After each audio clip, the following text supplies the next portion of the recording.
তো সার্জিসের জন্ম হয় নাই, উনি তো তখন দেখেন না এক সময় কি হয়েছে। তো ওনারা জানেন কোত্থেকে?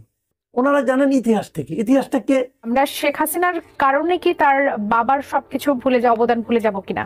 দেখুন, আমরা যদি আমাদের জায়গা থেকে বলি, আপনি যদি বলেন যে 1952 পর থেকে কিংবা 1956 পর থেকে 1971 পর্যন্ত, 1971-এর 24শে মার্চ পর্যন্ত আপনি যদি আপনার জায়গা থেকে বলেন, শেখ মুজিবুর রহমানের এই বাংলাদেশের যে 1971 সৃষ্টির পিছনে যে অবদানটুকু রয়েছে, সেটুকুকে ওই জায়গা থেকে তার ওই স্বীকৃতিটি তিনি পাবেন, এটি নিয়ে সন্দেহ নেই। 1972 থেকে 1975-এ তিনি যে পুরো এই যে বাংলাদেশের ইতিহাসটিকে মুজিব বাদ দিয়ে প্রতিস্থাপিত করেছেন, পুরো বাংলাদেশের এই সিস্টেমটিকে একটি বাকশালী সিস্টেম দিয়ে প্রতিস্থাপিত করেছেন।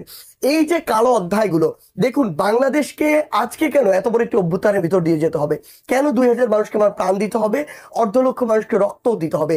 1972-এ তার হাতে কিন্তু ওই সময় যে ম্যান্ডেটটি ছিল, পুরো বাংলাদেশের শতভাগ মানুষের ম্যান্ডেট নিয়ে 1972 সালে তিনি এই ক্ষমতায় বসেছিলেন। যখন তিনি 10 জানুয়ারিতে বাংলাদেশে প্রত্যাবর্তন করলেন, তিনি যদি চাইতেন ওই সময় সৎ এবং যোগ্য লোকগুলোকে বেছে নিয়ে ওই বাংলাদেশকে পরের 1-2 যুগে বাংলাদেশে একটি অনন্য অধ্যায় নিয়ে যেতে পারতেন। সেই জায়গায় তিনি কি করেছেন আমরা দেখেছি, স্বজন প্রীতি, ক্ষমতা প্রীতি, পরিবার প্রীতি, কিছু ব্যক্তি প্রীতি, এবং এগুলোর মাধ্যমে আমরা বিগত 16 বছরে যা দেখেছি তার একটি বড় চিত্র ওই 3 বছর দেখেছিলাম, যেটি এক পর্যায়ে গিয়ে বাংলাদেশে 1975-এর 15ই অগস্ট ঘটাতে বাধ্য করেছে। অসংখ্য ধন্যবাদ জনাব মাসুদ কামাল। এই প্রশ্নের উত্তর একটু আপনার কাছ থেকেও নেই। সমন্বয়কদের মধ্যে এমন কথা এসেছে, বঙ্গবন্ধুকে আমরা জাতির পিতা মানি না, আপনার কাছে কি মনে হয়? না, এটা যদি কেউ না মানে, না মানতেই পারে, এটা নিয়ে কোনো বক্তব্য নেই। কিন্তু আমার বক্তব্য হলো কি, ওনারা যখন কথাটা বলেন, যখন মনে করেন আপনি 71, 72, 73, 74, 75 পর্যন্ত ওনারা যখন বিশ্লেষণ করেন, আমার মাঝে মাঝে আমার এটা আগ্রহ, জানার খুব আগ্রহ, আমি সার্জিসের কাছে এটা জানতে চাচ্ছি ওনাদের সোর্সটা কি, ওনারা এটা কোথা থেকে জানেন। 71-এ তো সার্জিসের জন্ম হয় নাই, উনি তো তখন দেখেন না এক সময় কি হয়েছে।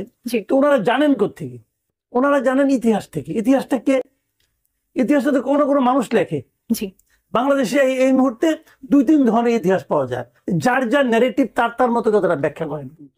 তো ওনারা তো কোনো বই পড়ে জেনেছেন, যে বইটা পড়েছেন ওই বইটা তো কোনো মানুষ লিখেছে। তো ওই মানুষটাকে জাস্ট একবার ভাবেন, ওই মানুষটা কে? ওই মানুষটা তো কোনো পলিটিক্যাল পার্টি করেন, অথবা কোনো রাজনৈতিক দর্শনের সঙ্গে ওনার এক ধরনের অ্যাফিলিয়েশন আছে। একবার ভাবুন জিনিসটা। তো এইভাবে আমার কাছে মনে হয় শেখ হাসিনা আলাদা একটা ন্যারেটিভ তৈরি করার চেষ্টা করেছেন। আবার শেখ হাসিনার এগেনস্টে যারা ছিল অন্য যারা পলিটিক্যাল, বিএনপিও স্বাধীনতা যুদ্ধের আলাদা একটা ন্যারেটিভ তৈরি করার চেষ্টা করেছে। জামাতে ইসলাম তারা স্বাধীনতা যুদ্ধের বিরোধিতা করেছে, কিন্তু তাদের কিন্তু আলাদা একটা ন্যারেটিভ আছে। আপনি জানেন গোলাম আজমের একটা বই আছে, বইয়ের নাম হলো সোনার বাংলা। উনি সোনার বাংলা মানে বই লিখেছেন যে লোকটাকে স্বাধীনতা যুদ্ধের বিরোধিতা করেছেন অফিসিয়ালি।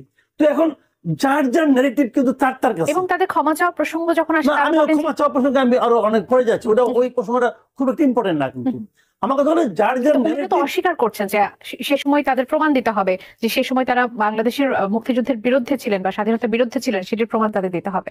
প্রমাণ দেবে? আমি তো নিজের ওই সময়ের পত্রিকা দেখেন আপনি, আমি ইতিহাস দেখি, আমি কারো লেখা ইতিহাস আমি দেখতে যাচ্ছি না। আপনি ওই সময়ের পত্রিকাগুলি দেখেন, গোলাম আজম সাহেব তার দলবল নিয়ে, আব্বাস আলী খান, গোলাম আজম এরা সঙ্গে নিয়াজের সঙ্গে মিটিং করতেছে, এবং মিটিং করে বলতেছে যে পাকিস্তানি বাহিনীকে সব ধরনের তারা সহযোগিতা করবে। That was their political decision. আমি একটা কথা বলি আপনাকে, ওটা তাদের রাজনৈতিক সিদ্ধান্ত ছিল, কিন্তু ওই সিদ্ধান্তর আলোকে রাজাকার বাহিনী গড়ে উঠেছিল। সেটা আমি কিন্তু ওই ঝামেলায় যাচ্ছি না। আমার কথা হলো কি, যার যার সিদ্ধান্ত তখন তারা নিয়েছেন, সময়ের প্রেক্ষিতে ওই সময় বুঝে নিয়েছেন। তারপরে কিন্তু আবার যার যার মতো করে পরিবর্তিত পরিস্থিতি, যখন পাকিস্তান থাকলো না, বাংলাদেশ হয়ে গেল, যার যার মতো করে এটা ব্যাখ্যা করেছেন। আমার এই ব্যাখ্যাগুলি নিয়ে কোনো সমস্যা নাই, যে যেভাবে ভাবতেই পারে, এই কোনটা নিয়ে আমার কোনো আপত্তি নাই। আমার প্রশ্নটা হলো যে যখন আমরা বঙ্গবন্ধুকে বিচার করব, যখন আমরা শেখ মুজিবকে বিচার করব, শেখ মুজিব কিন্তু বঙ্গবন্ধু এটা কিন্তু হয়েছে স্বাধীনতার আগে। ওনাকে স্বাধীনতার আগেই খেতাবটা দেওয়া হয়েছে। আমি কোনো খেতাবের পক্ষে না ভাই। একজন লোক তার বাপ মেয়ে একটা নাম রাখছে, ওর সঙ্গে একটা উপায় করতে হবে, আমি এটার পক্ষে না। কিন্তু দিয়েছে বাংলা, ভালোবেসে দিয়েছে, দায় দিয়েছে। 24শে মার্চ পর্যন্ত ওনার ভূমিকা, যেটা সার্জিস বললো, এটা হলো বিতর্কের ঊর্ধ্বে, আমি অস্বীকার করি না। 25শে মার্চ, হ্যাঁ আমি মনে করি, আমি যতটুকু করেছি, এবং তখন আমি তখন ছোট, কিন্তু বুঝি, তখন বুঝি। 25শে মার্চ অনেকে বলে যে ওয়ালেসি কি না কি করছেন, আমি এগুলো বিশ্বাস করি না। এবং বরঞ্চ আমি তাজউদ্দিন আহমেদের মেয়ের যে ভাষ্যটা, এটাকে আমি মনে করি যে সঠিক, না হতে পারে, যে বঙ্গবন্ধু স্বাধীনতা ঘোষণা করে যাননি ভাই। উনি কেন যাবেন? উনি তো অখণ্ড পাকিস্তানের প্রধানমন্ত্রী হতে চেয়েছিলেন, উনি তো অখণ্ড পাকিস্তানের প্রধানমন্ত্রী হওয়ার ম্যান্ডেট পেয়েছিলেন, ওনার স্বাধীনতা ঘোষণা করতে হবে কেন? উনি করেন নাই। এটাই সত্য।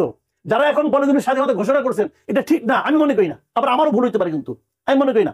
কিন্তু এসব সত্য মানলেও তারপরে উনি দেশে মানে উনি অত্যন্ত ব্যর্থ একজন শাসক ছিলেন, অত্যন্ত ব্যর্থ। কারণ তখন আমি জানি 74-এর দুর্ভিক্ষ, আমি নিজে আমার অভিজ্ঞতা আছে, আমি তখন জ্ঞান আছে আমার, তখন আমি ক্লাস 8-এ পড়ি 74 সালে।